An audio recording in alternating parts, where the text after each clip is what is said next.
জুলাই সনদ ও গণভোটের রায় বাস্তবায়নের দাবিতে আজ থেকে পক্ষকালের কর্মসূচি নিয়ে মাঠে নামছে ১১ দলীয় ঐক্য জোট। কর্মসূচির অংশ হিসেবে বিকেলে রাজধানীতে গণমিছিল করবে জোটটি। বৃহস্পতিবার ১১ দলের বৈঠক শেষে নতুন কর্মসূচি ঘোষণা করেন জামায়াতে ইসলামীর সেক্রেটারি জেনারেল মিয়া গোলাম পরোয়ার।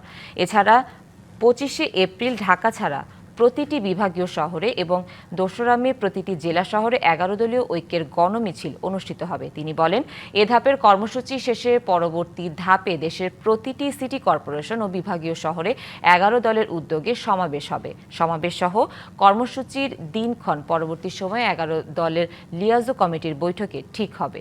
এরপর ১১ দল রাজধানীতে মহাসমাবেশ করবে। সেই মহাসমাবেশ থেকে পরবর্তী কর্মসূচি ঘোষণা করা হবে।